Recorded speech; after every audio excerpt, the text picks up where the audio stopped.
Hello, welcome to the Ghosts of Harrenhal. My name's Simon. And I'm McKelly. So welcome to episode 2 of our chapter-by-chapter book review of The Song of Ice and Fire by George R.R. Martin. I've noticed actually that's 2 weeks in a row I've called it The Song of Ice and Fire, but it's A Song of Ice and Fire. I've gotten that wrong, so sorry, I do apologise for that. Today, because of the prologue, our episodes are always going to be one out from the chapter. We're on chapter 1. Episode 2 is chapter 1 of A Game of Thrones, which is the first chapter to be named for a person. All the chapters will be named for a person. Right. Sorry for the little spoiler there. But this one's about Bran. Bran's not special. Not that special. Well, anyway. I mean, he's special. He gets the first chapter. Right. We like to start with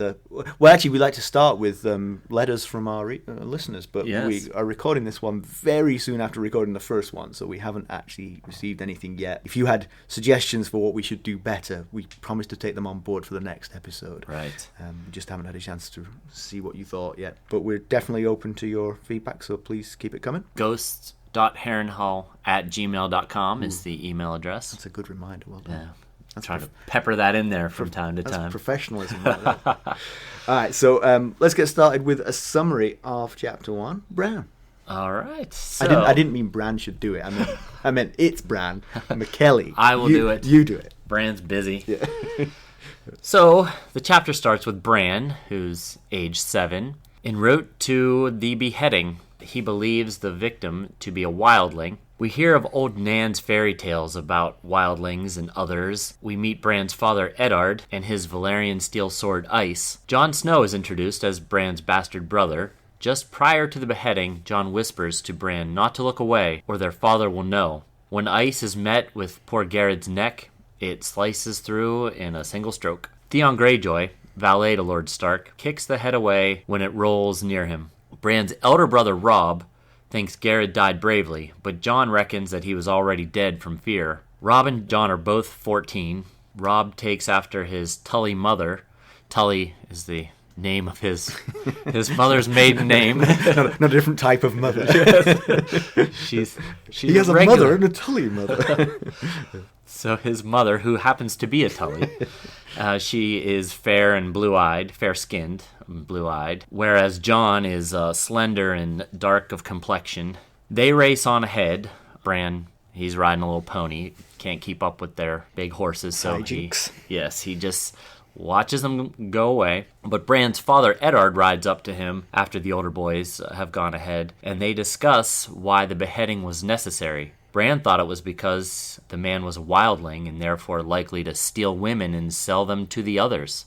Eddard explains that the man was a deserter from the Night's Watch, which makes him a very dangerous man. Robb and Jon find a dead direwolf and signal everyone to hurry on to catch up with them. There's turns out to be a puppy for each of the true-born Stark children, which excludes Jon. After much debate, Eddard allows the children to keep the pups. As they start to resume their trip back to Winterfell, Jon finds an albino pup that had been missed. This pup is for Jon. As well, Jon's pup is the only one whose eyes are already open. Oh, I love it. Yes. The symbolism is deep.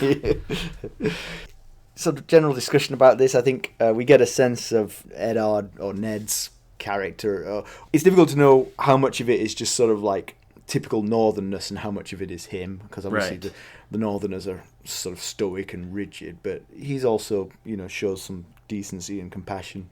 The beheading is gruesome, but there is sort of a nobility to it, the fact that he does it himself rather than delegating it down to someone, right?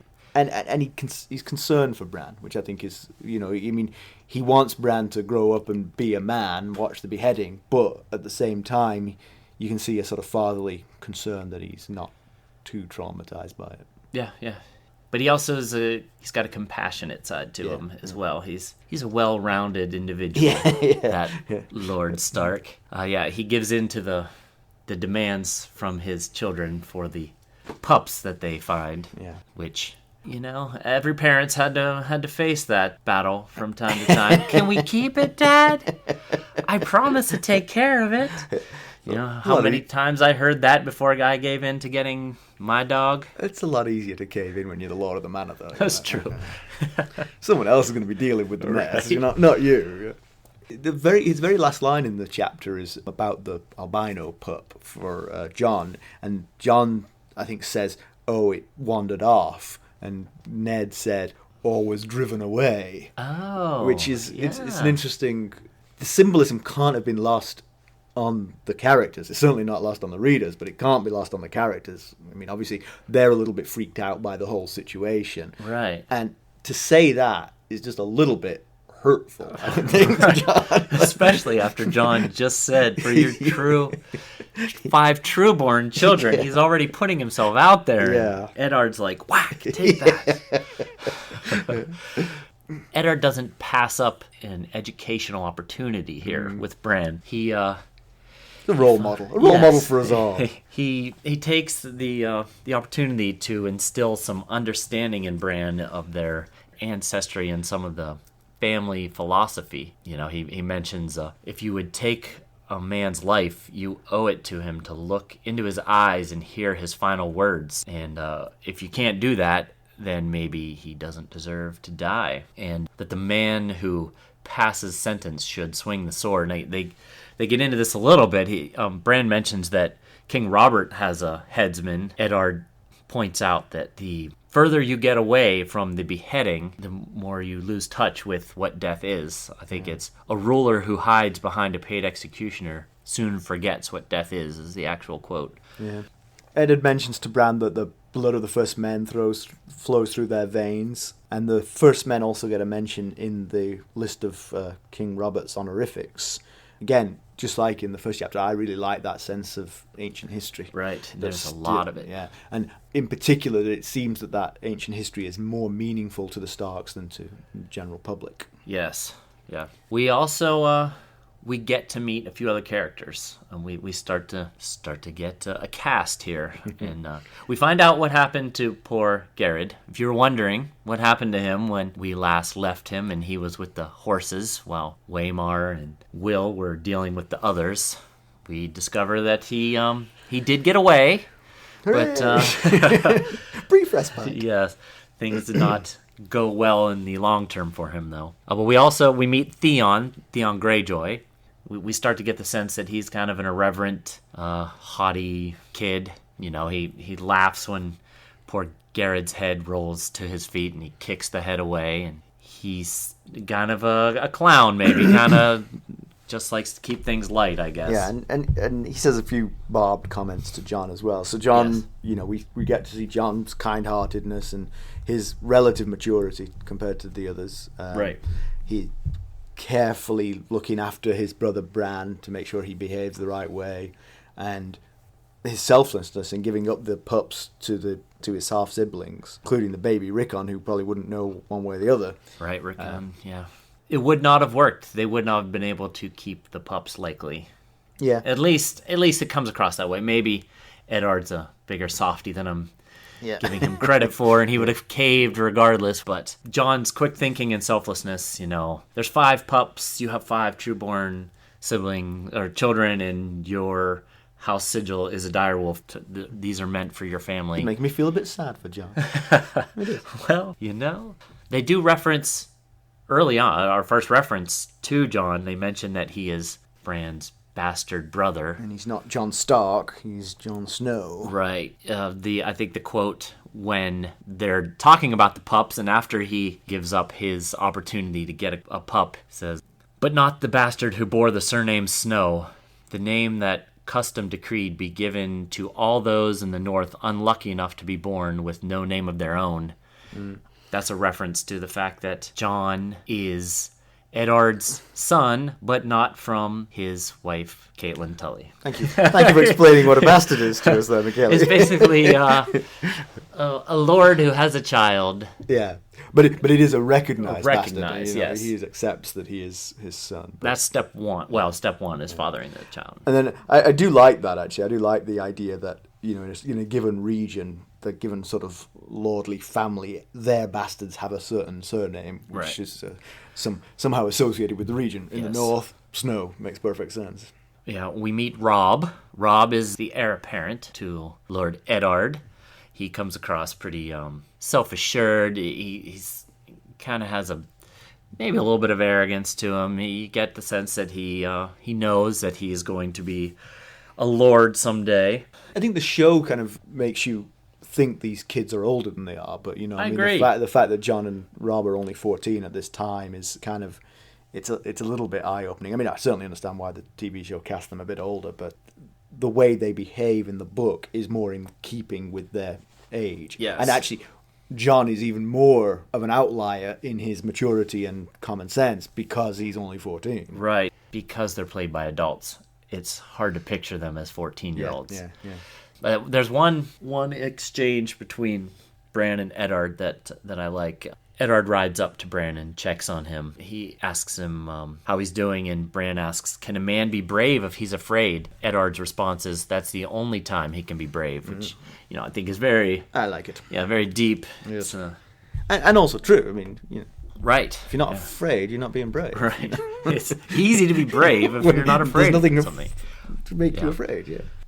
So, yeah, I mean, there's lots of symbolism in this one. The sigil of House Stark is dead because of a stag. Yeah. The fact that the thing has 5 pups with the same genders as the Stark children. I mean, it's, as I said, not only we as the reader are seeing the symbolism here, but the characters in the book are seeing the symbolism. It's not lost on them. Yeah. The fact that the pup, John's pup in particular, he's separate. Yeah. And he looks different. Yeah. And he... Although, interestingly, it seems that Rob is the one who looks more different than John. It feels like John actually looks more of the Stark than Rob. Rob looks like a Tully. The other thing is, I mean, in the same way that the others were sort of a fairy tale until the prologue when we met them, so we didn't have long to think of them as a fairy tale because they just appeared. Direwolves too. Direwolves, no one had ever seen a direwolf before, but here they are. Not only true, but south of the wall. I mean, obviously they were expected to be, if they existed, to be a north of the wall creature. Right. But here's one south of the wall. Yeah. So 2 chapters in a row, we've got some mythical creatures. Exactly. So in comparison with the television show, the whole of this chapter is very much captured in the TV show. In the show, I noticed that they presaged the scene with the direwolf with finding the body of the dead stag. Yes. So I think that's laying on the symbolism even thicker, but also maybe it would just not have been clear that the stag had killed the direwolf if they just found the piece of antler in its throat. Could have just been a stick. Yeah, exactly. Tripped and landed on a stick. That it definitely comes across better from a visual point of view if you have a dead stag and then a dead wolf. Yeah. And also, I mean, it might be even that the symbolism is more on point if both of them are dead. I mean, not to spoil what's to come, but this hardship is to follow for the people involved here. So as far as we know from the book, the stag lost an antler. We know that much. Whether he survived and is skipping along through the woods just fine, we don't know. Visions of the direwolf saying, just wait, don't run away. I took that opportunity to clear my throat there. Yeah, good idea. Shoot, I missed my chance. We also get to hear some dialogue between Eddard and, in the TV show, is Will. We don't get to hear any dialogue with Garrett and Eddard in the book. Yeah. All it's mentioned is that there is some, but Bran can't remember later what it was. In the TV show, he goes on about, I saw them. I saw the other, or I think he calls them White Walkers. Yeah, I saw the White Walkers. It's a bit of a difference. I don't know how much. Well, I mean, I think giving us the sense that Ned knew what the deserter was deserting for. Sure. We don't know, in the book, we don't know what Bran, because Bran's the reporter, we don't know what was said between Ned and the condemned man. In the show, we know that Ned heard, I saw White Walkers, and so in the space of a couple of hours, Eddard sees 2 fairy tales come to life in front of him. Good point. Yeah, that's true. The TV show also includes an earlier scene that introduces some of the other Starks, but the book readers will just have to wait for those. Yeah. One thing that, it took me a while to realize that they don't mention the Rhoynar in Robert's titles. In the TV show. Yeah, in the TV show. They just say King of the Andals and of the First Men. Right, but, in the book, we get the King of the Andals, the Rhoynar, and of the First Men. I guess they're just they've only got an hour. They got a lot to pack in. They're cutting out that 2 seconds they're getting back right there. Yeah, I mean, that goes back to the ancient history of the peoples that populated Westeros, and I guess 3 different groups is just too much to cope with. Let's narrow this down to 2. Yeah. Robb was supposed to be fair and blue-eyed in the book, and he looked like the other Starks, really, in the show. Yeah. I guess that's just a casting decision rather than a conscious decision, probably. Yeah. And one other tiny thing I noticed is in the book, Robb stood knee-deep in white snow, or in white, and Bran pushed through a waist-high drift. We're not really dealing with that level of snow in the TV show. And this is the 9th year of summer. I mean... Right.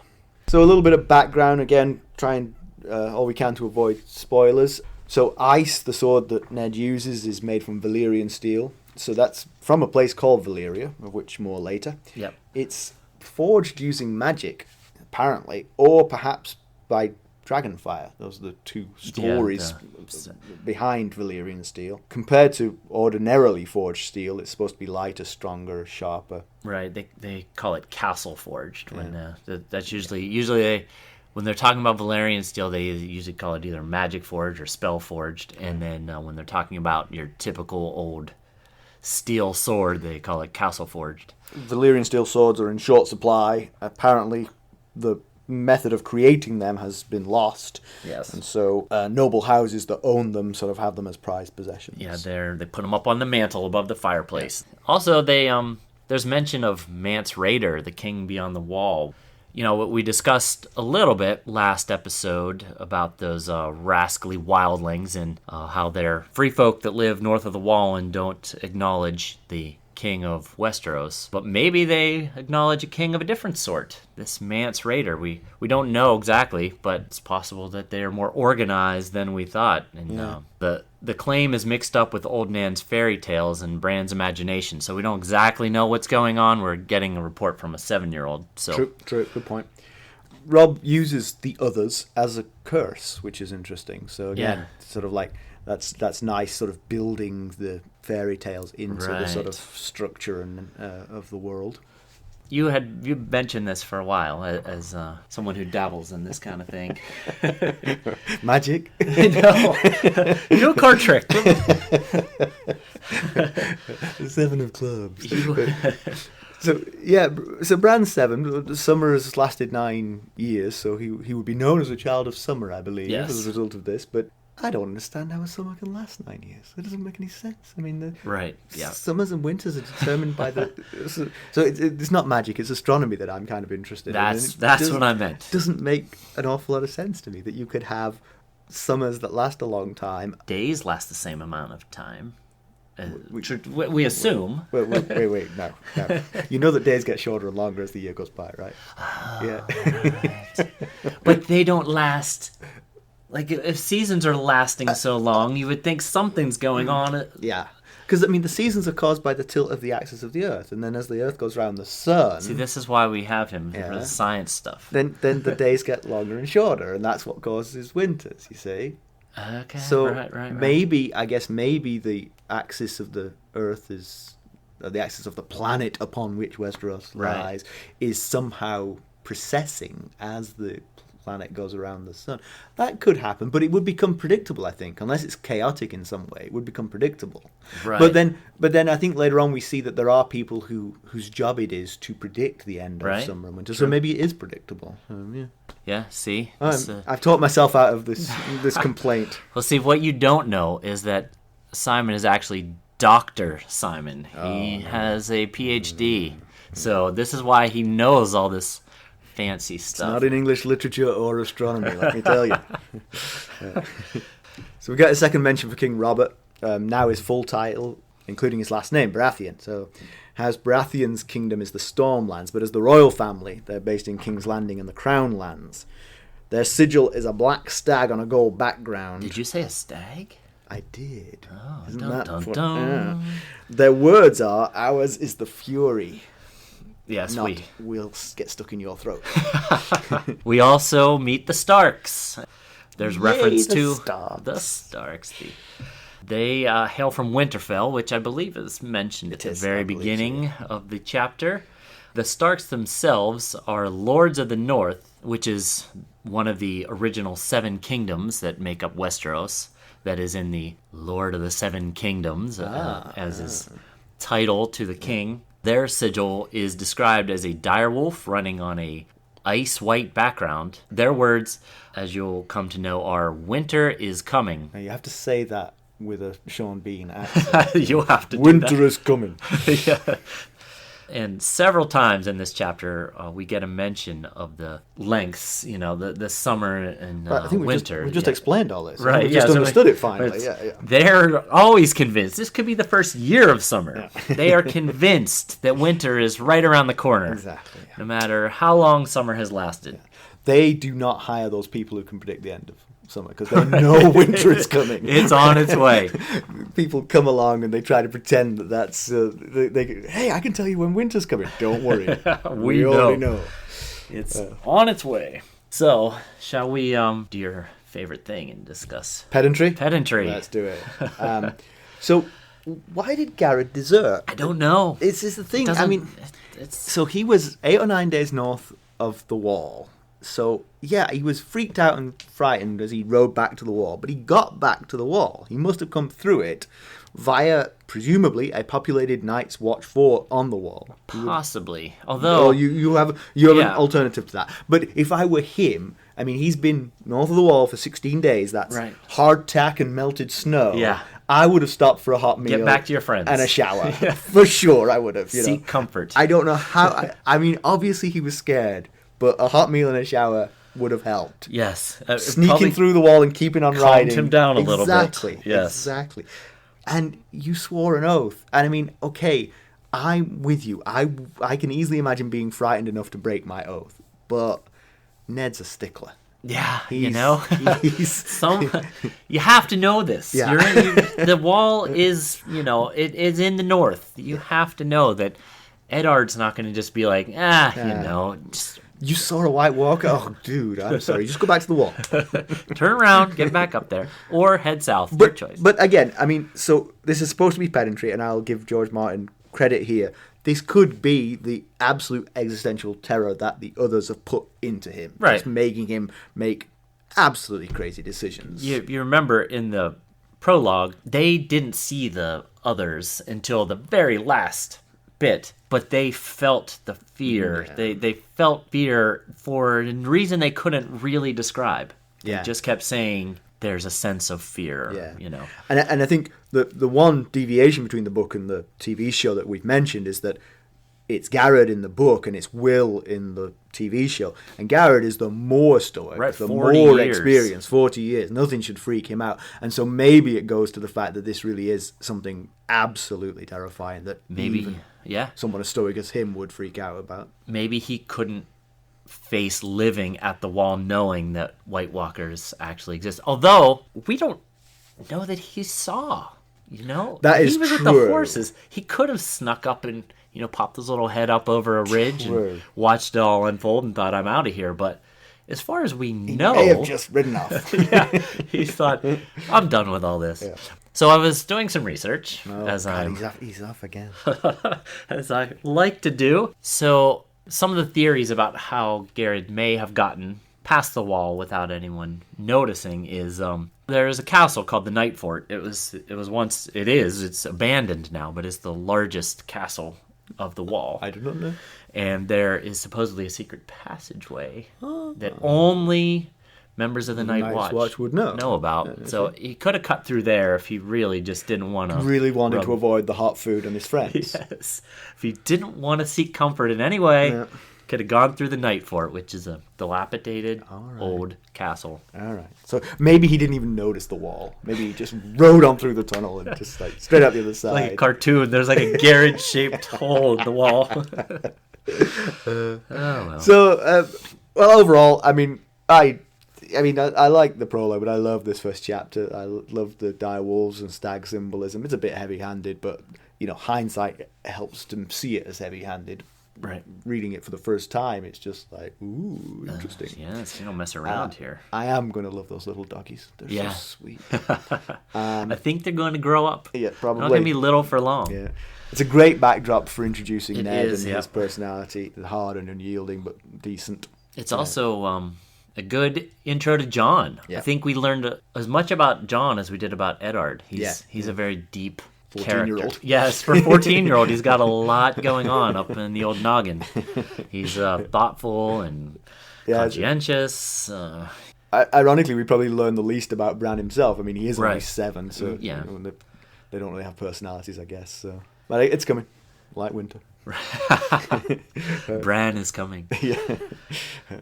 Well, thanks for listening. Please subscribe if you like what we're doing. Get in touch. We can be reached, as McKelly said, at ghosts.harrenhal@gmail.com. Let us know what you would like us to talk about. Give us some questions, observations. Yeah, we'll share anything. Well, thanks, everyone. I hope you've enjoyed it, and we will be back with you soon. Thank you very much. Bye. Bye.